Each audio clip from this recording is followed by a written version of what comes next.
Since Josh is here, I can't cuss. Now it's live. Oh my God. All right. Refresh. Here we go. Who talks first? Well, I'll talk first because I like doing it. But here because he likes to talk. Yeah, that's true. I'm pulling it up. I'm gonna do some sharing. So, but everybody, I'm gonna share first. I'm so excited to be in the blue collar recruiting thing today. It's your first time in blue collar recruiting. What kind of blue collar tank top you wearing?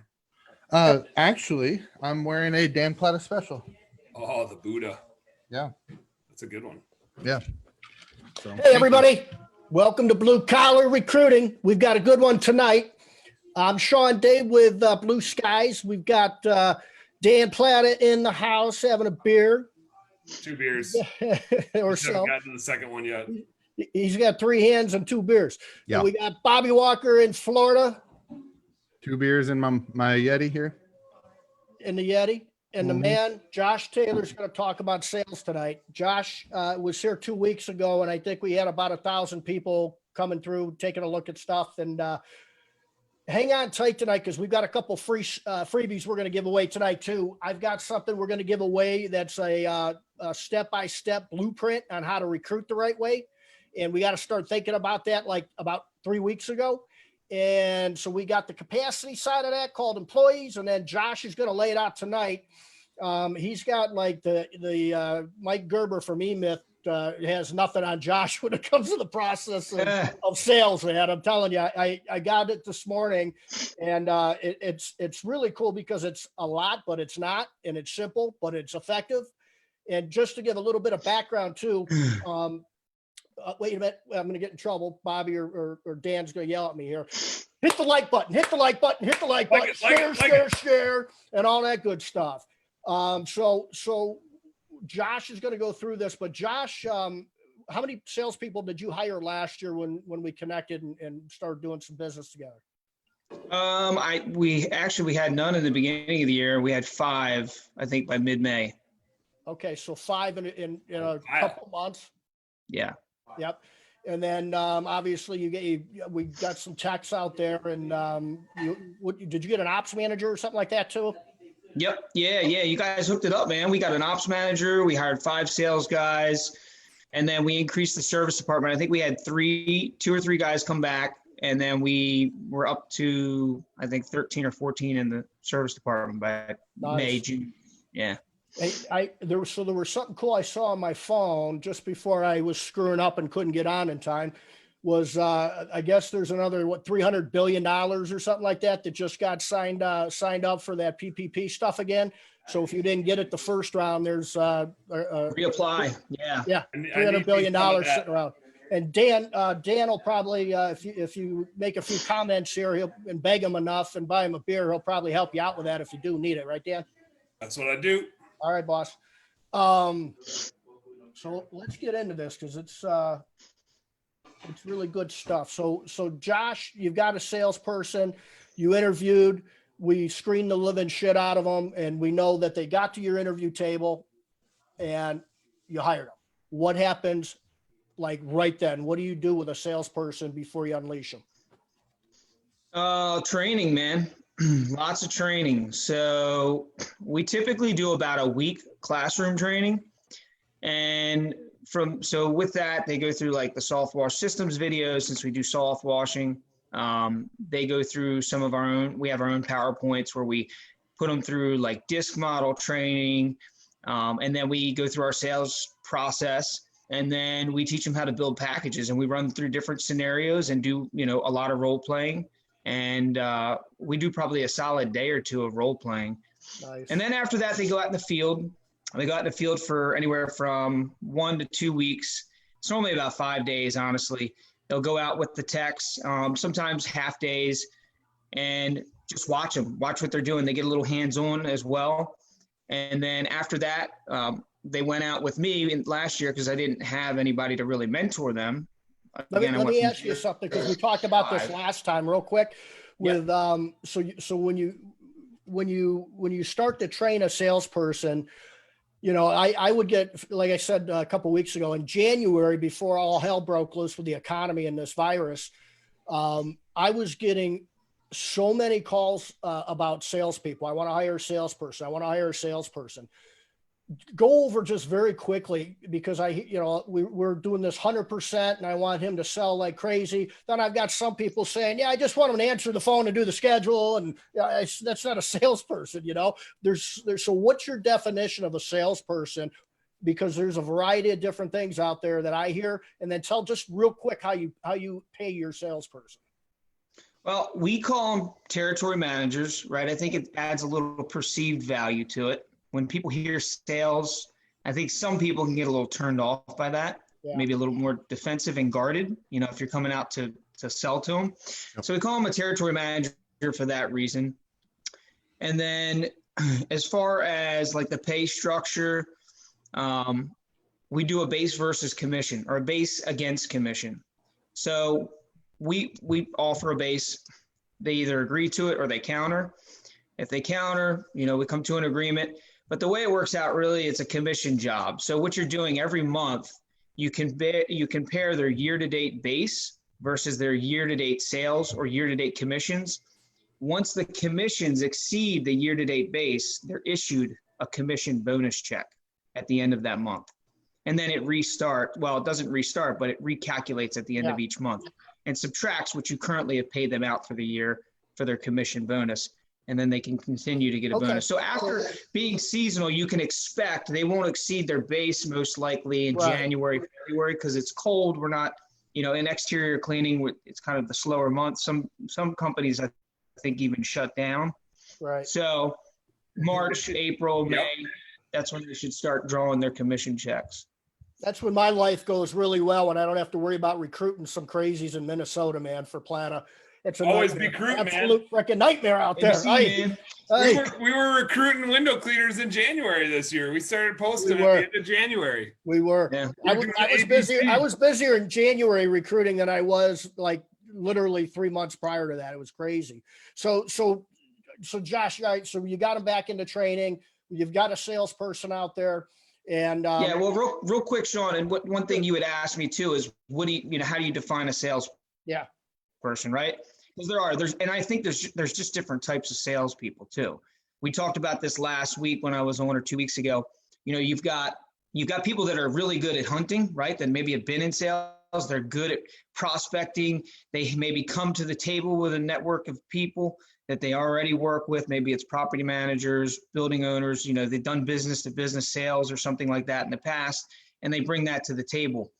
And then a lot of times what we've looked for is people that don't have any sales experience. So, I spoke about lead generation and, really getting that dialed in really, really well. And not necessarily saying that you want lead runners, but I think there's a different mentality between, somebody that can go out and just do face-to-face sales all day, you can feed leads to, versus someone that really understands how to hunt, how to network, how to walk into a building, talk to somebody, get in front of the decision maker and actually get them to talk about getting a quote for a project. Yeah. So that takes talent. I think that takes some time, some experience. It's a level of confidence. So I think you look for two different people when you're looking at that. And when I was saying, 2 weeks ago about our sales process, we call it relationship selling. It's all about establishing a connection. It's all around the principle that, people buy from people that they like. So if you can make a connection with them, we could teach you the process. Yep. It's just really the most important thing is being very likable and being able to establish a connection. Great.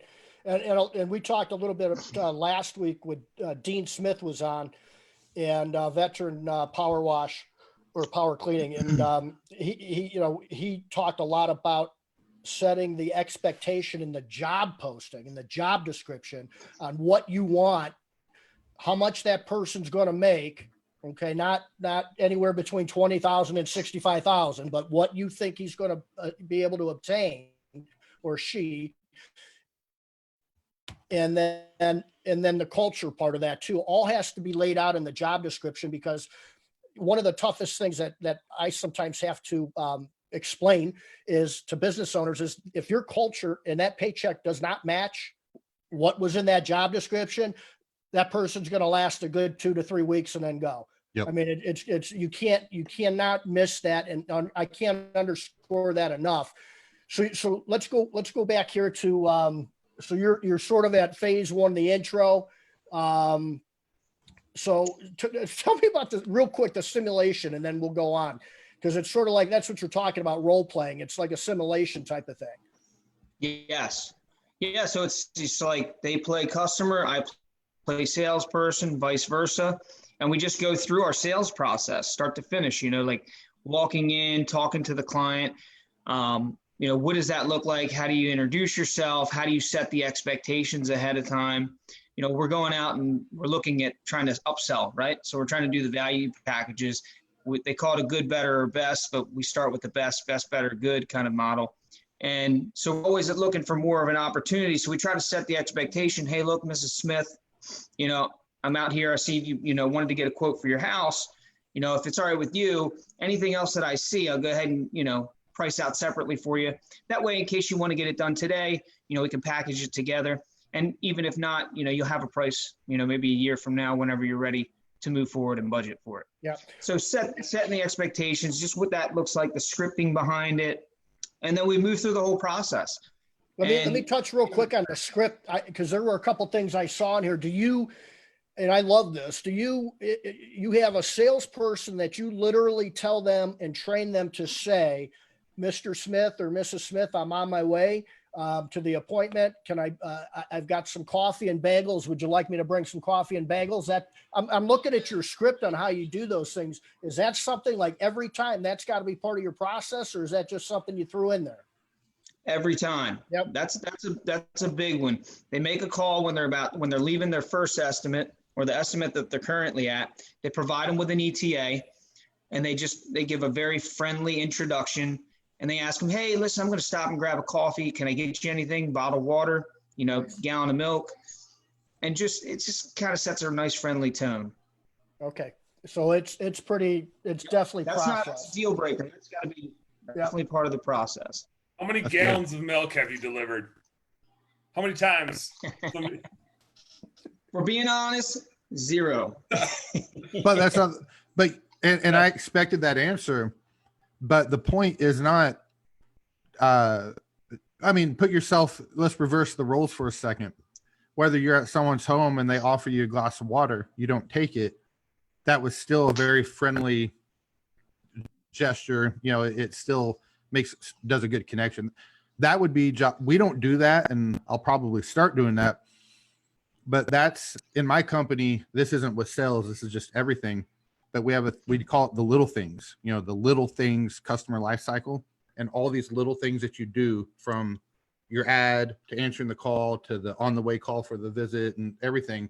All those little things start to add up to a really big, amazing customer experience, which at the end results in referrals and results in online reviews. And so that's good shit. I like that. Yeah. Damn right.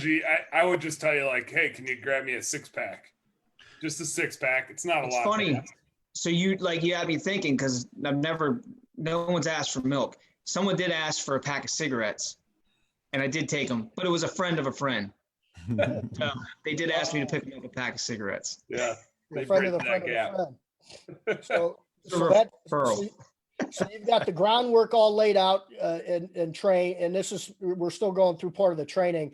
And everybody that's listening, we're going to tell you how you can get this step-by-step blueprint. We're going to send it out to you and show you how to get it. So there's a lot that Josh is going through and we're talking about, but it'll be all laid out for you here as long as you stay on and watch the rest of this. So that's a couple steps. What's the next step into it? So after we do the introduction over the phone, once you arrive on site, then you go up to the door, you're introducing yourself, you're trying to get them to sit down. Obviously with COVID-19, we've had to pivot a little bit. The process we're not following it to a T, but set the expectation with the homeowner. And then you move into step 2, which is where we analyze the needs. So this is the discovery. And this is where I like to kind of quickly transition even into step 3, where you get the customer involved, get them outside, get them walking around, asking them questions and listening. Sales is about listening. Yep. So We want to allow them time to talk, find out why they picked up the phone to begin with, figure out what the pain point is, because then we can assign value to that, right? It might not be the left side of the house that's covered in mildew, that's green. Miss Smith might not have walked over there. She might have not been over there for 2 years. She might never walk to the side of her house, but it could be some big, rust stain coming down from a condensation unit over top the garage door, or something like that. Yep. So we got to figure out what it is that, why they pick the phone up. Yeah, the best salespeople I know and have been around in my lifetime have been the ones that shut their mouth and listen. And that is the number one thing a successful salesperson can do. And the things that come out of the person's mouth needs to be more questions than, preaching and telling and selling and convincing and schmoozing and all the nonsense. So I think that is absolute gold, is to just listen. May I add something to what Josh was saying earlier? He said the real common quote, people buy from who they trust or buy from who they like, something like that. And, I'm a good salesperson. I'm not a phenomenal salesperson, but, that's if I was just, you look really mean. Well, joking aside, stone cold. Yeah. Well, joking aside, that's something like my very first sales job I had. And my boss was a sales, like he was an ADT for a while. He was the number 2 sales guy in the country, like 3 years in a row. Largest security company in the world, largest one in the US. He was really good.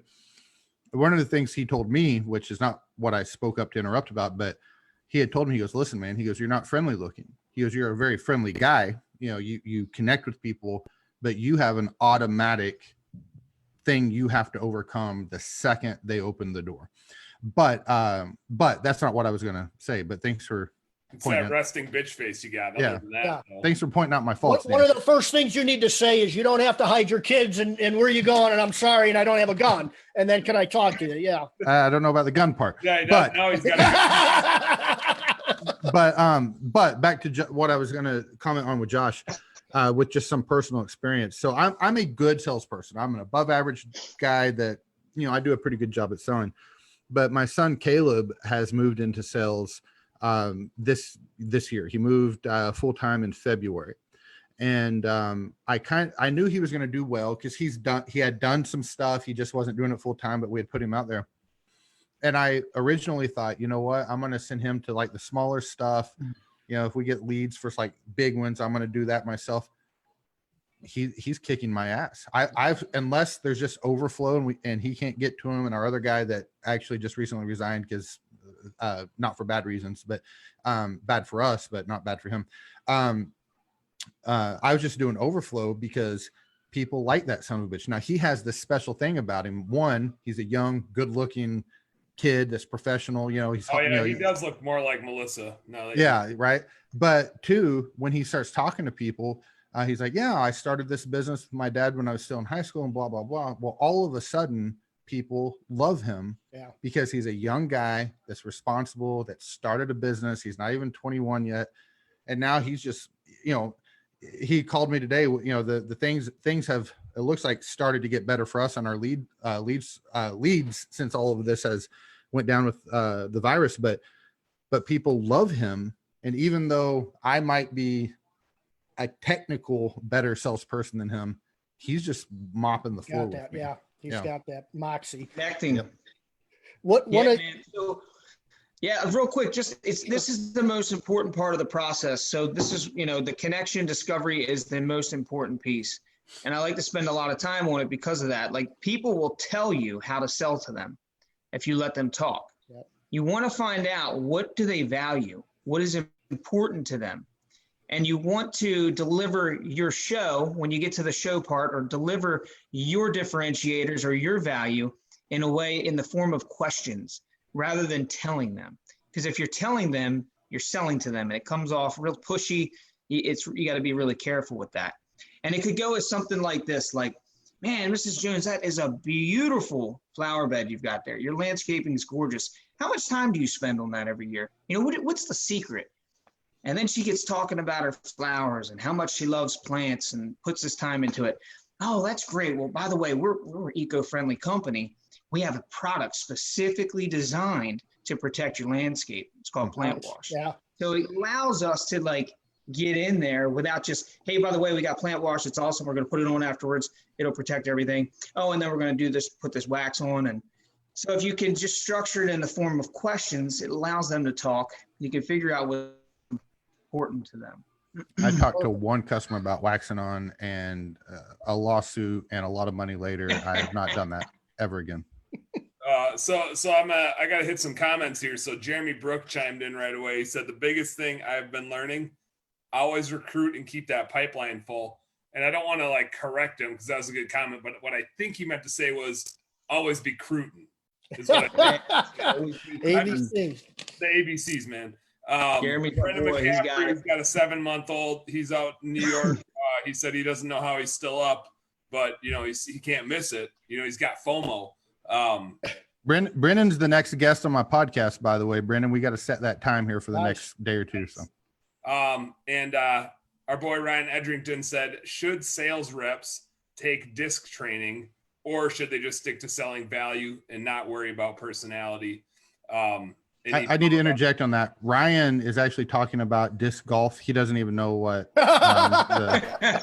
He's not nearly as smart as he sounds. Golf skills, regardless. Oh man.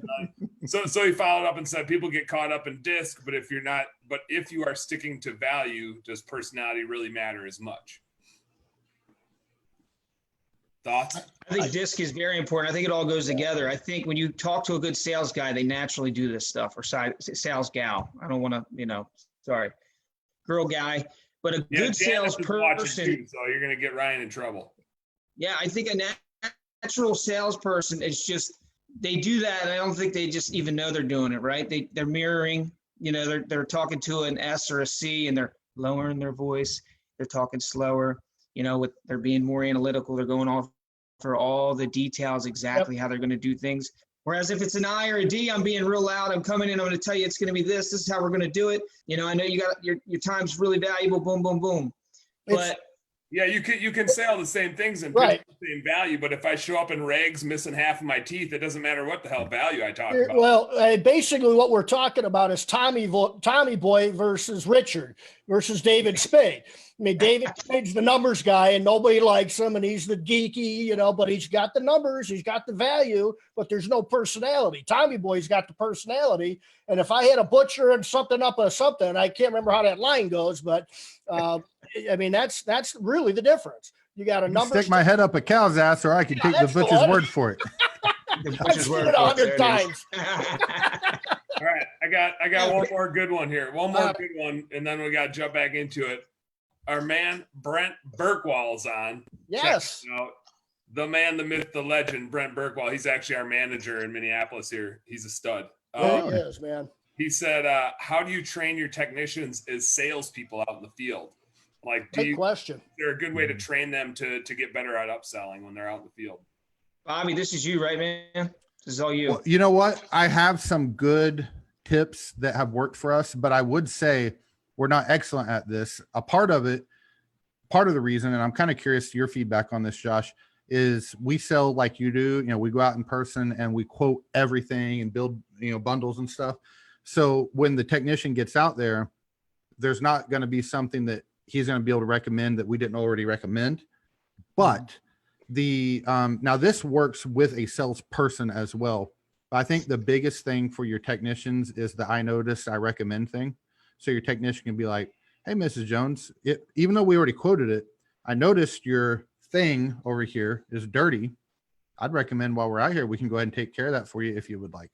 And the reason, that's maybe a lower level sales than maybe what your sales guys are going to be doing. But your technicians are technicians for a reason. Your salespeople make more money. And if they were salespeople, they'd be doing that. So you need to, a lot of techs, not all, but a lot of technicians are going to have anxiety or resistance against wanting to sell. So you need to set them up with a softball. And that I recommend, or I noticed and I recommend you don't have to have courage to do that. Mrs. Jones, notice the driveway's dirty. I'd recommend doing it while we're out here. Would you like us to? that little thing, if you're at 0 on tech sales, that will help you. Now, if you're there, I'm going to be honest with you, at my company, we're not really much, we're not really any more advanced than that, but it works. But we also don't get a crap ton of technician upsells. Most of the times if our techs sell something, it's a neighbor that talked to them. It's not on the job that we're doing, because me or my son or my other sales rep, we've already quoted everything. So. And there's a handful of people on I would imagine on here, I don't have it in front of me, Dan, you do, that might be lawn maintenance guys or gals. It could be some maid services out there, some owners that are listening to this. And if you have anything that you're upselling in the maid service industry, type it up there on a comment, because I'd love to see it. Because I know at Blue Skies, we tried to do not just dusting, but actually wiping down baseboards inside of the oven, which we don't typically do. So I don't care what industry it is. And I'd be curious to hear I've got something for you, Shawn, on that. Services, landscaping. There's always something that you can do to upsell or at least offer it. So I'd be curious if anybody can type up a comment on that that's outside of the exterior, window cleaning, power washing stuff. Shawn, I can give you a quick one on that. We don't have to go real deep into it, but basically, like most maids, my wife has a maid service. So most maid services will require a deep clean on the first cleaning, and then you can do the standard going forward. Now, this wasn't our idea, but it's a great idea. It's a annualized deep clean service. So you can say, okay, Mrs. Jones, for an additional, you come up with your price, but it can be small, $10, $20 if it's a huge house. For an additional $10 a month, $15 a month, we'll give you a deep clean every year. Or actually, I think it comes out to 3 deep cleans a year. Yeah. And what it is in January, it's baseboards, and in February, it's ovens, and then in March, it's inside the fridge, and then in rotate, and then you rotate it throughout the year. So that's a little add-on that you can add to your current customer base. Yeah. And that, you talk $5-10 doesn't sound like a lot, but if those that own a maid service know on that recurring weekly, every other week, recurring, a couple hundred clients, that's a lot of money over a year. Yep.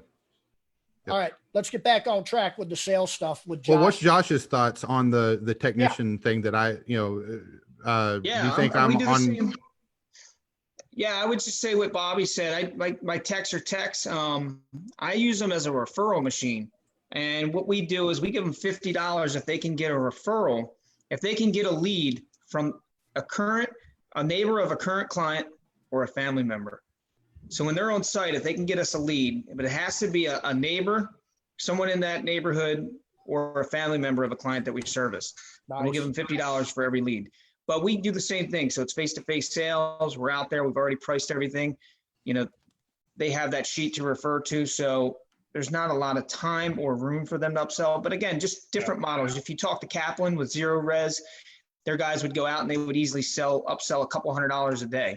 That was the model, and they were trained to do that. I was going to say there's a flipping point where you get above, you have to have enough guys out there to run Kaplan's model from zero res, but once you start getting above like 10 routes and you have enough people out and about in the city, the way they would do it, rather than schedule a crew for the whole day, they would schedule every crew for their first job. And then they had a bunch of jobs on the schedule that weren't dispatched. Live dispatching, yeah. And so they would only fill a day 70% full. The other 30% of the capacity on that day, it was expected that the crews would upsell it. And so they wouldn't get a full day's work unless they upsold.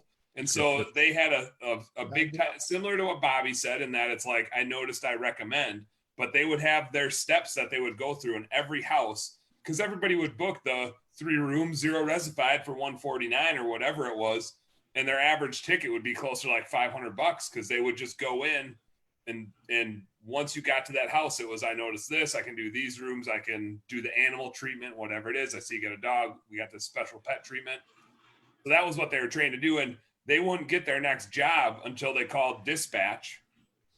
And then dispatch would see, would start shuffling jobs around to whoever got done first. And I think you need to have enough guys to pull that off. But once you get above like 10 routes in an area, you can flip your model and then not route the whole day. Just have a dispatch that sends them out as they get done. And then that model works pretty sweet. Yeah. One of the better marketing techniques we ran into when I had my home cleaning business in Cleveland was driving to the wrong house, opening up the door and clean the living daylights out of the house, and it wasn't the right house. And so we got 2 or 3 deals like that a month, and we just kept going at it and worked real well for about a year. Until the cops got called the one time, and then that didn't work out real well. But so we've got one thing I wanted to say real quick. When Dean was on last week, Dean had a sales model where he did a lot of prep work for his salespeople in the office. I mean, they were in like the Google, Street View, counting windows and panes and all these things. So the sales guy or gal just went out there. Basically everything was done other than, let's sign on to the dotted line. And I shouldn't say not everything. The counting was done. There's still work to be done, but I mean, there was a lot of prep work at the office. Yeah. What sort of prep work gets done, or what's your technique on that? Say again, Shawn, something was wrong with my audio. So we've got, Dean was on last week, Dean Smith with Veterans Power Wash. And he said that they do a lot of work in the office before the salesperson even gets out to the client or to the prospective client. And Dan, help me, I can't remember exactly how much they did, but it was a lot. Was like they would measure the roof. They'd get the square footage of the house. So they would get all the measurements ahead of time. The routing. Yeah, they would build the whole estimate in advance. Everybody that's watching, I'm laughing because Bobby put up in the private chat that we can all see. Like, is anybody else sick of this Josh guy yet? Got to call you out, Bobby, for your bullshit. So whenever I share my screen on my Bookkeeping Beer and BS, Bobby would always comment on my personal Facebook message, so it would pop up on my screen, and it would be something like, "Hey, did you get that wart removed from your penis yet?" Or some awesome comment like that. And then I disappointed him yesterday when he realized I had turned off my notifications. But anyway. Hey, Dan, I want to interrupt real quick since the I'm already interrupting. But I need to interrupt in all seriousness, because there's some people watching right now that are not going to be able to watch the whole thing. And the fact is, you guys offer recruiting services. So we're going to continue to talk about some good sales tactics. We're going to continue to talk about training. We're going to continue to talk about recruiting you can do on your own. But for those of you that are watching, if you look right here on my screen, you can go to yourblueskies.com/JT.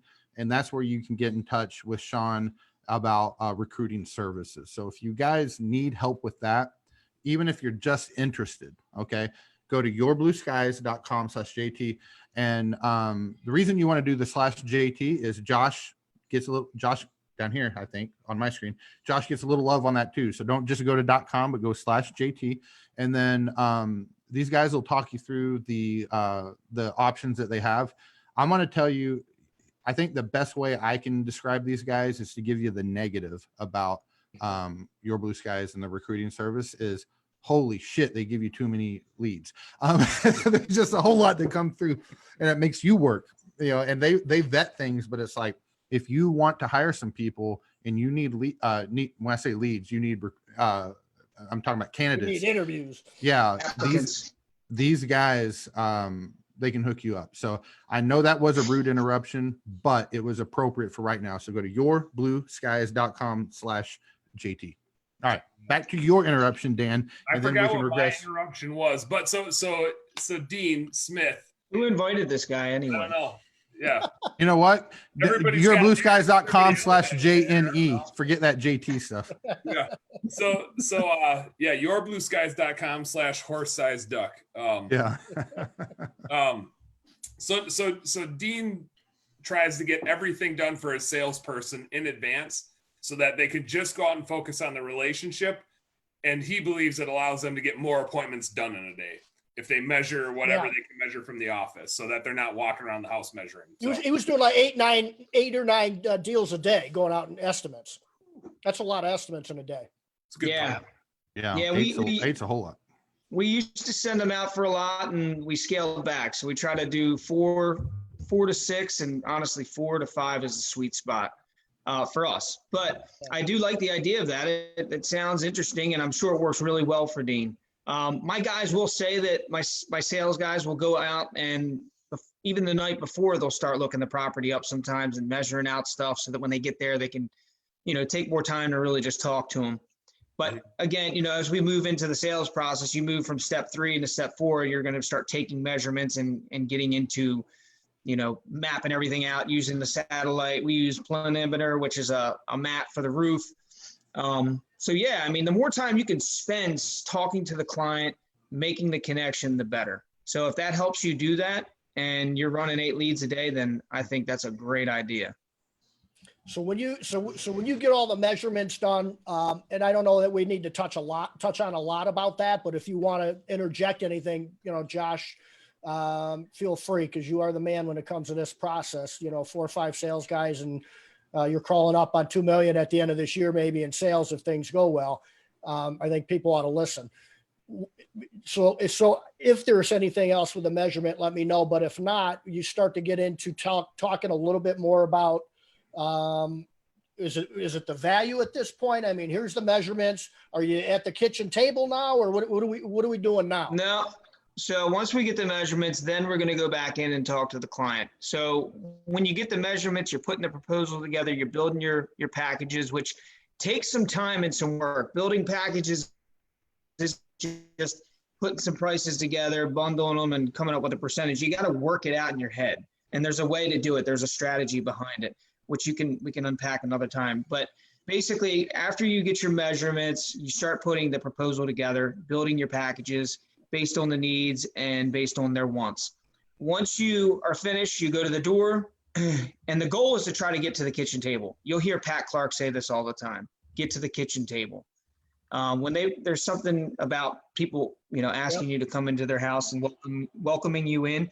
Now with the COVID-19, you can't do that right now. With social distancing, we're not going into people's houses. And in fact, some people don't want to meet. We're shooting videos and giving them YouTube links of us going around the house and doing it. Yeah. Yeah. And that's worked really, really well. So, because we introduce ourselves and all that. But bottom line is, when we get to them, the first thing we start doing, then we move into step 5, which is the show. So this is when we've done questioned them. We know what's important to them. We've built the package. We've measured everything out. Now we're going to talk to them about who we are as a company. What do we stand for? What motivates us? And then we're going to go through our differentiators. This is the most important piece. Why are you different from the other guy? Why are they going to spend $1,000 with you versus $199 with the other guy to do a house wash? So the differentiators are important, and I recommend every company should know their differentiators and really clearly have them defined and spelled out. It's a part of your value proposition. Before Bobby gets to interject, are those? I raised my hand. I was saying I would like to talk when given the opportunity. Those differentiators, we've talked about them in writing job ads before, that you need to set yourself apart. Is it the same differentiators when you're having your salesperson go? Well, it's exactly the same, right? What don't we call our employees our internal customers, right? And then we have our external customers. So when we're marketing for an employee, we're selling to them. Essentially, we're selling to them. We want them to come work for us rather than the other guy. And why do we? So we have to differentiate ourselves. We have to tell them why it's so great to work here. So the differentiators are super important. That is the value proposition. That's the big part of it. So we go through the differentiators. For us, we've got 9 of them spelled out here. You've got your warranty that you're offering. You should have some sort of a promise or guarantee that you can give your customers with the service that you're offering. That's a huge one. You'll stand out every time with that. Your reviews, you family owned and operated. I'll just go through some of ours. We talk about our reviews. We talk about how we're family run, family owned. We talk about our 12-month guarantee. I stole that from Kaplan. Gotta love it guarantee, the 12-month house wash guarantee. We do background checks on the employees, soft wash system certified. Guys go through the training. We have our 5-year warranty on roof cleaning. And then one thing that we did this year was we're the zero carbon company. So we basically calculated our carbon footprint, and to offset our emissions, we plant a tree. So we found out that we need to plant 1,800 trees to be carbon neutral, and we plant a tree for every service that we deliver. So if we do a house wash, roof wash, gutter clean out, patio cleaning, that's 4 services. We plant 4 trees for that one job. And that there's a calculator that'll tell you how much that offsets your footprint. So again, the goal These is are to the be 4 trees. These are the 4 trees right here that he I planted. like that. I like that. Yeah. the palms. That's awesome. Yeah. So anyway, that's a differentiator, right? Eco-friendly. I think So anyway, that's, go I think through the that's awesome. differentiator. I really Yeah. do. Let's say for Ecotech Power Wash, Yeah. it's huge. I think Yeah. that's, I think that's. So fits quarterly, the- we make a donation quarterly, and we're not actually planning on, it's just a donation that we make to a company that does it. Oh, so you're lying. Jackie, You're Lon, lying. Ross. Okay. I got it. Perception is You got reality, Bobby. But my point is there's so many ways you can differentiate yourself, so Yeah. many ways to give back and make a difference in the community. You don't have to go out there with a shovel and plant trees. There's organizations out there that do this that you can donate to, and there's a dollar amount, and they'll plant a tree for every dollar amount that you provide. So anyway, I would suggest looking at something like that. People rally behind that. That's a good way to create raving fans. And so then let's move into the next part, if that's all right with you guys. Let me. The next So step- I got a couple tidbits to hit up here. So Jackie Lashley Svek says, Oh no, I went to school with her. What is she doing on? he says, "What the hell are you drinking, young man?" She didn't say young man. I added that. Ask her what she thinks I'm drinking. So She's my little Irish girl. watching. You can just ask her. We Total got Bush fancy Mayonnaise. over here. We got whatever's in Shawn's red cup. We got some silver bullets and the camel koozies so that I keep them close by cold. I love you, Sack. Our boy Ryan Edrington says, Josh, do you give the customer a company portfolio to look at while taking measurements? If so, has that increased your sales and conversions? No, we're supposed to hand a tablet. If you read through my sales process, it's in there. It's not done every time, but I think it's a great thing to do, especially if you have really great videos of your team in action doing work, or it's a great gallery. So yeah, when I have the tablet on me, we do hand it to them. We'll let them go through the photo gallery, take a look at the videos. It's definitely, I think it's really great if you can do that, if you have those videos, for sure. And there's You do a the tablet web, instead of a the folder? website under Bobby there with the JT, yourblueskies.com/JT. You'll get the blueprint that Josh is going over when you go in there. So that's why you need to have the JT at the end of that as well. And real quick, Bobby, you plugged Blue Skies recruiting for me, and I thank you very much. So I want to kind of say one thing too. You were talking about competitive advantages, right? Is really what we're talking about here. And one of the things that I always tell people with our recruiting service, that we are first and foremost colleagues. I mean, we own cleaning companies as well. So anybody out there that wants some information, go to that website. You're also going to get our blueprint free. It's about 35 or 40 pages on how to do, I mean, everything you can possibly think of.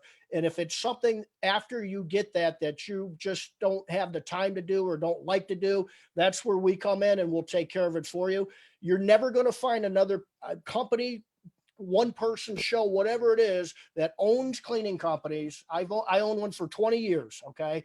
And also recruits and finds you technicians, salespeople, operations managers, you name it, we'll find it. And, part of our core values or our core behaviors is that we're plow horses, and that's it. That's the bottom line. My sister happens to be the customer service manager, 15 years. She shies away from nothing. And so that is our competitive advantage as far as the recruiting end of it. Booyah. Love it. All right. Love it. Oh, yeah. Josh, what else you got with that, your step 6 here? So or do you have some more to touch on step 5?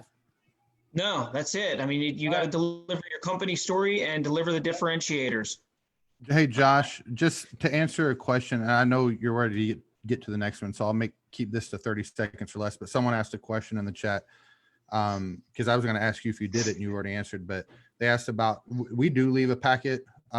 So this is our folder that we use. The folders, they're kind of expensive, but they're well worth it in my opinion. And I think the key here is there's no wrong way to do it. Now, I've kind of taken a big hit during the virus thing, but Josh's company's doing really good. Mine, I'm not as far as long as Josh, so like he's the bigger company that's having more success, but we're doing really good. But someone asked what I put in these because they've seen these on some of my videos. Now this one's empty just because I don't actually have a packet right here at the house. But we do a couple things. One that's printed. Josh is talking about your differentiators, or I would say unique selling proposition, your USP. But Josh has, I think he said 9. We talk about 4. We do 4 of them. So I have the 4 right here, and then we do things a little backwards from Josh. We do our presentation like at the beginning, and we try not to make it real presentation-ish. But what we do is we call it the pre-objection presentation. We're trying to do 2 things. One, put it in their head that we're going to be really expensive. So that way we can come back with a discount, and we are going to be more expensive, but it won't be as bad as what they're kind of thinking. But 2, we're giving them we're overcoming those common objections before they even ask them. And so we've got them printed in here. We talk about it. We have our insurance certificates. We have some photos of work that we do. And we actually have a coupon, which is always less than a package discount. So the coupon never gets used. But then we give this to the customer while we do our walk around, and then they're able to look at that stuff and get those objection overcoming things that we do. They're looking at it while we're doing our work. So that was the answer to the person asking. We have insurance proof in there. We have photos of our work. We have a coupon that never gets used. And then on the folder itself, it has here's why you would use us, even though we are more expensive. It doesn't say it in those words, right, but that's what it's doing. So I want to just to remind everybody that Josh hired 4 or 5 salespeople in like a month and a half's time. And we talked a little bit about this. So I'm going to make this very quick, is that, can I afford a salesperson? Can I afford a salesperson? Just figure it out. You need a salesperson. Figure it out. I don't care what salesperson. You can't afford not to have them. They pay for themselves. You can't afford not to have them. You can't afford to have a tech then either, right? I mean, give me a break. You need to figure it out. I'll help you figure it out. Josh will help you figure it out, and we'll make it happen. But when you go out, and I don't know of many companies that go out and do what Josh did, hiring 4 or 5. You just need to get your 1 or 2. That's because he's got some freaking pipes, man. Yeah, he does. Second biggest arms in BBB next to Nick Thurston. Huh? But Nick Thurston, it's one thing to hire that many. It's another to keep growing and keep them on board too. Josh, listen, you got room to brag, but Nick is just swole, man. Nick's on a different level. There's no doubt. Yeah, he's huge. So I will definitely concede to Nick Thurston. I'm going to throw a comment out so that we don't forget about it later, but I think we're going to get to this one later. So you can answer it now if you want, Josh, but you can hold it till later. I just want to hit it while it's fresh. So Brendan McCaffrey asks, what are some of the follow-ups you have with past jobs? You finish the job. What sequence does that customer get put into? Postcards from Send Jim, monthly emails. What can you do to set yourself apart from a customer lifecycle perspective? So if you want to hit that now, you can, or if that's a good one to table and you're going to get to it. No, I mean, he said if we do 5 rounds to hit the neighbors up, and then you always need to stay in front of your customers, right? Whether it's drip email campaigns, we do a 6-month, we do a 3-month, 6-month, 9-month, and then we do a seasonal thing. And then they're always getting different things throughout the year. Mother's Day, they get a Mother's Day coupon card that goes out. They get a Father's Day. We do something at Halloween. Every holiday, I've got little cards that go out via email. So staying in front of your customers is super important. As far as the follow-up too, so the day of the job, so my territory managers, they get tagged in the job as well. So after they sell it, it goes to our production, it gets dispatched, and they're attached to it. So they have to follow up at the end of the day with the client and see how the experience was. And it's that at that time that they ask for a referral too. So they're asking the customer, I'm glad everything went well. Is there anyone that you could think that needs the service? Friend, family member, maybe a neighbor, something like that. So they ask for the referral at that time. So that's the follow-up. Josh, do you does your salespeople have tablets with them, or what are they using? Yeah, use iPads. And so what are you doing with, you talked about, you go over your Google reviews and the reviews.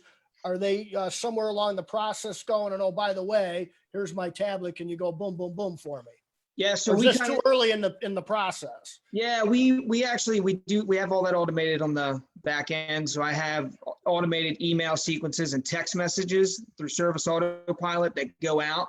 So when an invoice is completed, and then it's a delay for like 5 days. And the reason we do a delay is in case there's a problem or an issue, right? So if there's an issue with a job, we can halt that automation so it's not going out and forwarding them to leave us a negative review, for example.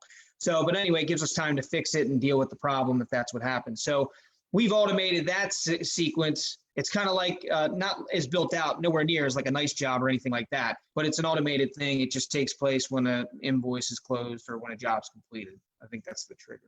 Yeah. What are we doing next, or where are we at? Yeah. So now we are. But we're skipping that. What was the one that I can't. Never mind. I was gonna put a joke in. I'm not even gonna finish. Carry on. Wait a minute. Were you gonna go with the heady story? I do tell the heady gosh. story at the Just end. let me know when you do, and I'll make sure I sign off. I have a good accounting joke to tell right before My that. internet might go down. if The it heady starts story is the best goddamn story you've ever heard, Josh. Screw you. I'd like to tell a It's joke up there. right now, but I can't remember it. That's great. Maybe Man, one of these so- times I'll tell you how I got nicknamed Shady. I think I might have told you that, Dan, in Texas when we were trying to avoid the virus. Step 7? Are we at 6 or 7 here? Step. Whoa, easy with the sex. Whoa. Whoa. Yeah, this is PG here. Let's keep this PG. Too many of the NAs. So no, we're at step 6, set the bar. So step 6 is set the bar. So this is where you're going to find out a little bit more about what the homeowner knows about power washing, pressure washing. Because you're going to get ready to talk about your process, your unique value proposition. And I say that because being in the exterior cleaning, we like to leverage the soft washing process against pressure washing. So we set them up. We're talking, asking them, have you had it done before? What have you paid in the past? It also gives us an idea, or gives us the opportunity to understand what they think they should be paying for the service. That is, if they've had it before, maybe they've driven around and they've seen the $199 sign on the side of the road, or the $99 house wash guy. So it gives us a chance to really overcome those objections and prepare for that. So we start setting the bar, asking them questions, letting them know that, this is our service. It's not apples to apples, right? You want to be the pear. We're the pear compared to the apple. So instead of, coming in and doing a $99 house wash, our guys are licensed, insured, background checked, they're trained, they go through vigorous amounts of training. Not only are we going to clean the house, we're going to put a wax coating on afterwards. We're going to protect your landscaping. We get products specifically designed to protect your landscape. And so we go through all of that, set the bar with them. And then step 7 is the presentation. You kind of go right into this. So the presentation part is where we lay out our folders, Bobby. And inside of our folders, I think we have something very similar. We got our flyers set up. We have a stackable one. So at the top, we've got your roof cleaning, house wash, window cleaning, gutter cleaning. Nice. And then on there, those are built. They talk about the warranties. They talk about the process, the products. They identify a lot of some of the major concerns and pain points that come with exterior cleaning. We spell them out and we bring them up front. So landscape damage, we talk about how we protect their landscaping, what we do to overcome that. And then we go through each one of the flyers with them in the folder. So that's step 7. And we're also going through pictures. So this is a great time. Get your tablets out. Can I ask you a question on that, Josh? Yeah. So when you're going through that and you have those inserts for the house wash, or house wash, roof, blah, blah, blah, do you focus much on that, or do you just say, here's the shit that we do? And if they want to see it, they look at it, or do you go through those things? I don't go through them all, but they're there if I need them to refer to. If they're asking questions, it's nice because I have them right there and I can show them. Yeah. And it's good to refer to. And then I bring it up and I go through the details, with that service that they're curious about or that they're questioning. And then our folders on the back, they have before and after photos. So we'll go through some of those. And then we have a binder. If we're selling a roof cleaning, we'll go through we'll show them the documentation from ARMA that talks about using sodium hypochlorite. We have a documentation from Certainty, which is one of the largest vinyl manufacturers. They talk about using, bleach on siding. We have one for James Hardy plank siding. So we go through all the different materials just to validate our process and show them that, we follow what's recommended. Yeah. Yeah. So that is step 8. Moving along. Any questions about that? What do you do at that point, Bobby? So you're going through your folder ahead of time, right? Yeah, Before we've taken the reverse approach. So what, and I was actually trained the way you do it. So when I was in security, my sales process was pretty much exactly like what you're doing. We're still doing the same things. And I don't know, it's not hurting us. I don't know if this is better, but it's what we do. So we've done the thing where I try to diffuse it. So like we approach it from the perspective of, hey, Mrs. Jones, before I do the quote, let me just tell you a little bit about us. So, you know who you're dealing with. Boom, boom, boom, boom, boom. And we have 2 goals. Goal 1 is to make them think we're going to be too expensive for them to afford, because we won't be. We're just going to be more expensive than the other guys. But if they can afford us, then all of a sudden it's a great value. Right. And then the second thing is we're trying to hit the objections before we give them a price. We and just like you were talking about, we don't just carry liability, but we also have workers' comp. We also have commercial auto. If you hire a contractor without workers' comp, your homeowner's policy may not even cover an issue if something happens. So you have full protection. You are protected when you hire us. You get proof when you hire us because you can check us out online and see our reviews. No one else, blah, blah, blah. So we do that at the beginning so we call it our pre-objection presentation. So then when we come back, we're basically just assuming the sell. So we come back and we say, this, here's some bundles for you. Which one of these bundles is going to work best for you guys? So we've just we're doing basically what you're doing. I don't think we do it quite as well, to be honest, but we're basically doing the same thing inverted. I think you do it great. I just think Caleb does it better, obviously. You know what? Yeah. I hate admitting not being, I'm a very competitive guy and I'm a take my ball and go home kind of guy, but I can't argue with you on that. You know what? I don't buy that for a minute. Proud Bobby, father moment. I don't buy it for a minute because you've posted Caleb on Facebook about 25 times going, this kid is just a stud. He's awesome. Listen, he had I think he did, I think on his second or third week in sales, I think he did almost $20,000 in 1 week, just Caleb's Bobby's son, everybody. Residential work. How old is he? He's 20. He'll be 21 this summer. Yeah. That's awesome. But you know what they say, a kid is never as good as, or a kid is only as good as his parents. Right. So, sure. He can't ever be better than me. Mine will be out of jail any month. All right. I gotta hit a couple things here. So John Disselkamp checked in. John, I know he's like, the dude is freaking sharp.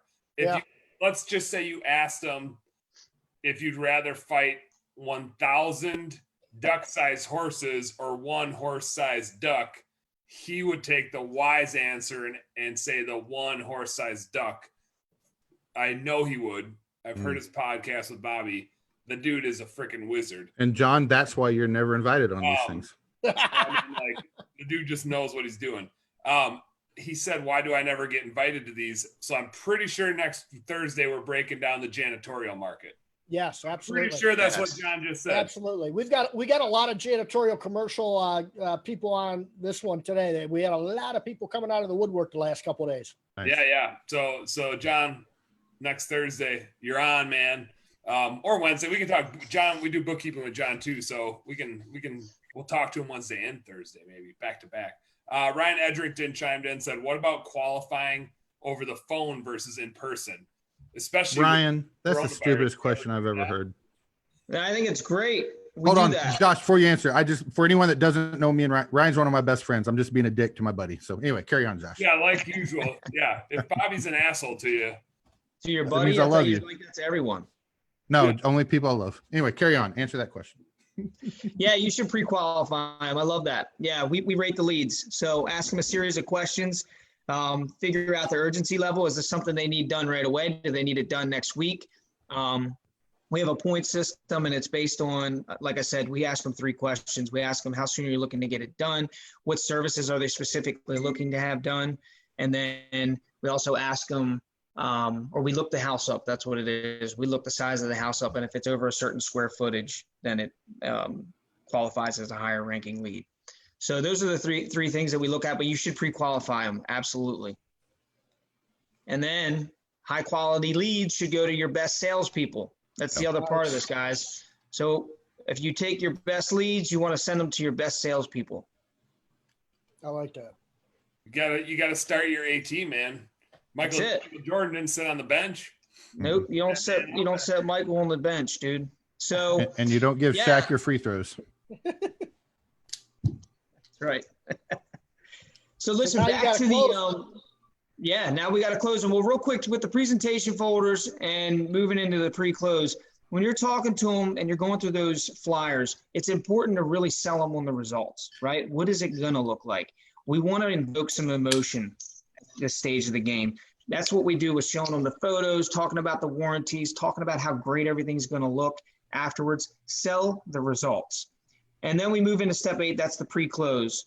So the pre-close, real quick, this is really, we want to get the customer in the habit of saying yes. You'll hear this, any good sales process, get the customer in the habit of saying the word yes. So we set them up by asking them a series of questions. So I'll read through it right here. It says, if you've crushed your presentation up to this point, the pre-close should be a breeze.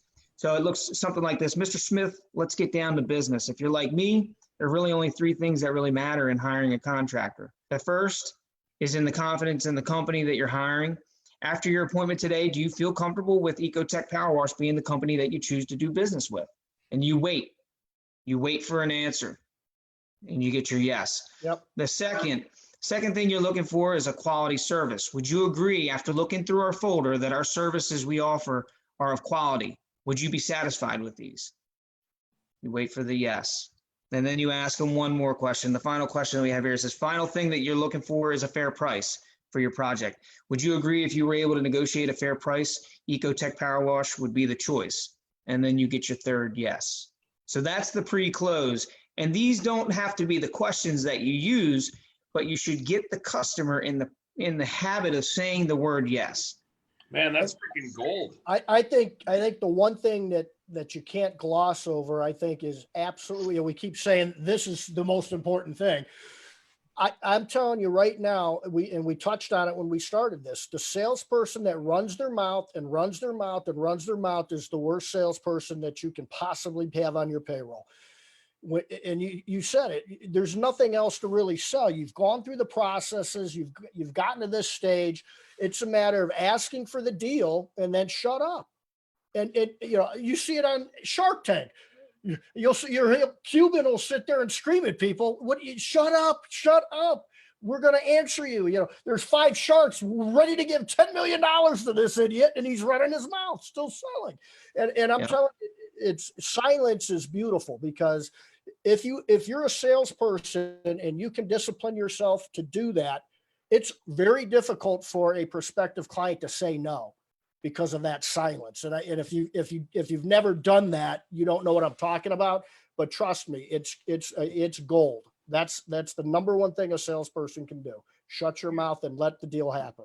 Josh, do you guys have like a list? I mean, I'd imagine there's going to be people that do the old, well, maybe, or like I'd have to think about, like, do you have a sequence of like rebuttals for potential rejections or like waffling? We talk about them at different meetings. Yeah. So when we have our sales meetings, we kind of do like a mini level 10 meeting at our sales meetings. We go through our scorecard, and then we drop down, whether it's average ticket, close rate, total sales, wherever the problem is, we drop it down, we pick it apart. And then we also bring all of our open leads to the table. So all of our 9.9s that we haven't closed yet. And we talk about what was the objection here? How can we close this one? And as the sales manager, I sit there with them and I'll review them and look where we can, if it's something we can help them out price wise, or can we just downsell them in a unique way? But yeah, so we do try to overcome objections. Specifically scripting wise, I'm not a real pushy salesperson. So to be honest with you, I know there's a lot of great books out there. Like I think you got the Closer Survival Guide by Grant Cardone, and Overcoming Objections. Like there's a million things that you can say, but we don't really do a lot of really pushy, heavy, high pressured sales, in other words. So if they're not going to close when we get through this next step, and step 9, the close, It's just about follow-ups at that point for us. Mhm. But yeah, I think, it takes a lot of confidence too, to deliver and overcome objections. If there are objections that have to do with our process and things like that, then yeah, we'll go into depth about those. I think one of the things with objections is that there's something that was missing up front when you were asking the questions and planting the seeds, or like Bobby does, he takes care of those objections up front. So something's missing up front if you've got a lot of objections at the end of this process. Yeah, I agree. And the reason I say that is because, in fact, what comes to my mind when you say objections, I only think of one or two that we get all the time. And it's, I've got to talk to my spouse, Right. or I just need to think about it. I need to look, relook at the numbers, just to make sure that we can do this. I'm leaning towards package B, but, C really makes a lot of sense. If we can afford it, I want to do C. So, and in that case, I'll make notes. And when I follow up with them, maybe I'm giving them an extra little, 5% off, or I'm working out a payment plan so that they can do C or something like that. But I don't do a lot of high pressure sales. Say again? Do you just book package B and then try to upsell and like make a note for the tech to upsell package C when they get there? Like, oh, let's just book package B now. You have time to think about it, but at least you reserved your spot. We do that. Oh yeah, we you push want to on get that. them to buy, Yeah. no matter what. So whether it's B or C, you want them to purchase from you. Absolutely, you want to sell them. Josh, let me. Oh, go ahead, Dan. If you're, I had a follow up on that. So. One more follow up. Do you take a deposit when you're there for them to reserve their spot on the schedule to lock it in? Yes. So when we go to the close and we ask for the sale, we do an assumed close a lot of times. So, what day of the week works best for you? Monday, Tuesday, or Wednesday? John, sounds like package C is perfect for you. You guys seem like great people. I think we're a great fit. What would work best? A Monday, Tuesday, or a Wednesday? You tell me. And then pause, right? So at that time, once we get them closed, then we secure a deposit. It's a 20% deposit that we require. It's state of Maryland is 20%. And we have a line at our office. It's actually a cell phone, believe it or not, but it only rings for credit cards. So our office manager knows to drop everything she's doing and pick that phone up, secure the credit card, and put it in the system. Because what we did is we used to have carbon copies, and you can't take a risk with people's information. You have to be very, very careful about how you deal with credit card information. So we put the client on the phone and they read it to her, and she inputs it right in to Blue Pay. So it's all PCI compliant. You don't put their information at risk. So 20% deposit. Yep. And a signature. Bobby, and what do review you the got? terms. I don't remember what I was going to ask. He said something. Dan asked a question, and then I don't remember what my follow up to Dan's follow up was. Was your question, hey, Dan, are you running out of beer? And my answer to that is yeah. Yeah. Hey, I need another beer. Need a beer. Meatloaf. No, I wish I could remember, because it was a good question. I just can't remember it. This is worse than forgetting my joke. I'm gonna be back for when Bobby remembers his. I missed a lot on the chat over here too. Yeah. So that's the objections. That's the finish up. We're all done here, right? So you've got. So we went through the pre-close where we got in that habit of saying yes. We asked them questions. We got them to agree. Then we moved into step 9 where we're actually asking for the sale. Okay. We're showing them the price. We offered the package. And I told you I like to use the assumed close. So I ask them what day of the week works best for them. And then after we get a yes from them, we secure a signature. We move into step 10 where we review the contract, the terms on the back of our sales form, on our NCR form, review payment terms. And then 11, we just wrap it up. I sign it at the very end. This is my promise to you, Jim, that we're going to do a great job. I shake their hand, and then we exit. And that's it. Awesome. 11 steps to a perfect sale. Now, there's a lot of content in here, guys, if you get a copy of this. But if you can Josh, tell them where they can get it. www.yourblueskies.com/JT. You can get a copy of everything Josh just went through step by step by step. Guys, go get that shit. Yep. Yeah, man. And it's got to feel natural. Practice, practice, practice. Role play, role play, role play. until it feels natural, until you guys can go out and do this every single time. And I can guarantee you, you will sell. Yeah. And I just want to echo on the role playing thing. For those of you that are not, let's forget about the fact, let's say you're a good salesperson and you're learning a new script. That's one thing. But for those of you that maybe are not real comfortable with sales, when I first got in sales, one thing that I did that was so hugely valuable, I made Caleb do it whenever he got into sales, was sell like it, you know, if you got a wife or a girlfriend or a mom or whoever that lives with you, do the process with them about 15 times. Yep. Literally walk outside, knock on the door, and make them humor you and say, let me sell you something. And I sold my wife a security system about 15 times before I ever went out and did my own sales presentation. And Josh, I'm curious if you agree with me on this, because we have a script too. Now ours is not as in depth as yours, but we have scripts and things that we want to cover.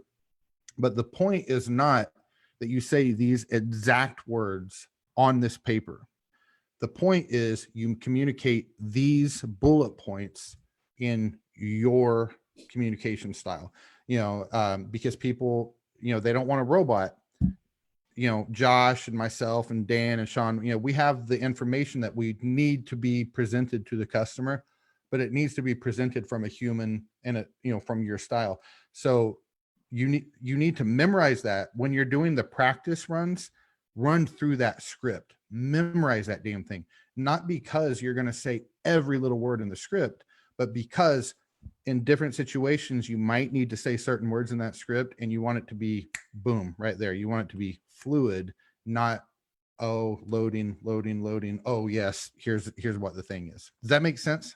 Yeah. And I agree with you 100%, Bobby. It has to feel natural. If you're robotic, you're not going to sell anything. Yeah. Remember, and you get my copy of this at the top. It's based on 4 concepts, and it's connect, discover, show, and close. Remember that in that order: connect, discover, show, and close. Broken up into 11 steps, but it's those 4 concepts, and you will make a sale every time. Yep. Dan Platta, what do you got? Anything? Put it in the comments. All right. Guys, go to yourblueskies.com/JT for 2 reasons. One, you get this shit for free. Everything Josh just went through, you heard him explain it. You can download it. You got it.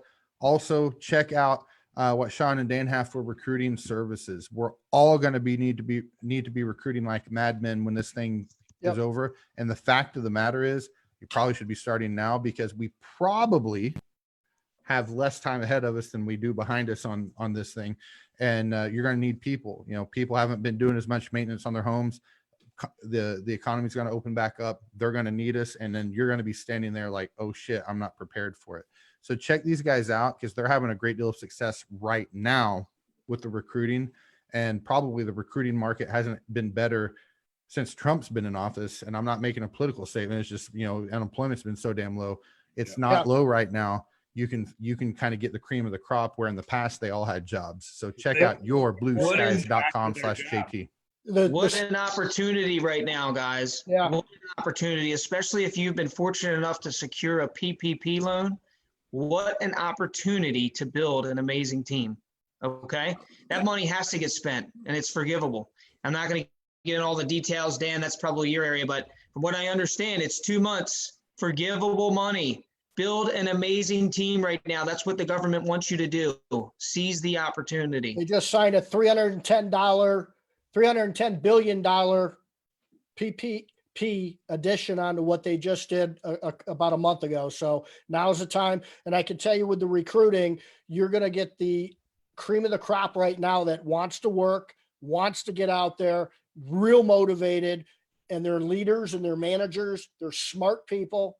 And if you don't get them, the competition's going to. So we don't have to get really crazy right now, tomorrow, but you better get a hold of me, because I can tell you right now, it's going to take a couple days to get things in place. Then the weekend's gone by. We're now into May. And now I'm telling you, if you're not calling me in the next day or 2, you're well behind the 8 ball. You're well behind the 8 ball. You're going to be in trouble.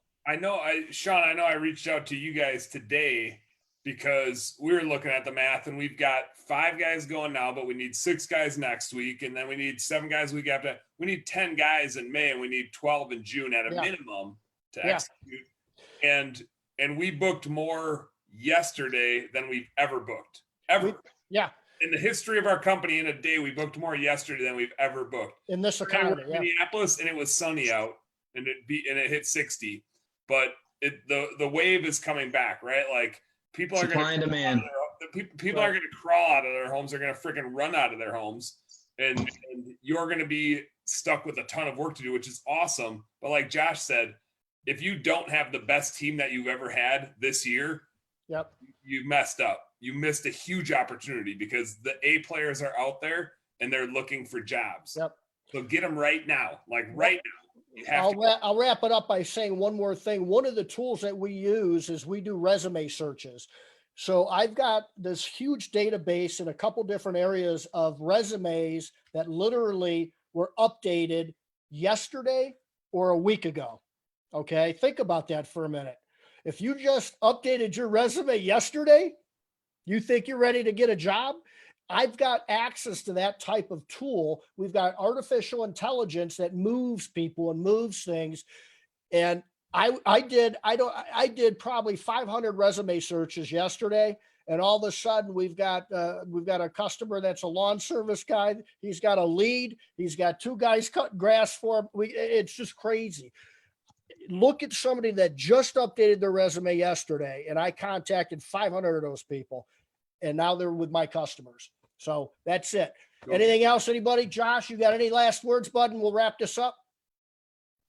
No, you guys need to take advantage of this opportunity. Like I said, unemployment's at an all-time freaking high right now. There's so many great people right now looking for jobs. Take advantage of it, especially if you have that loan. Spend that money and build your team. Bobby, anything? Listen to Josh. He's a stud. Yep.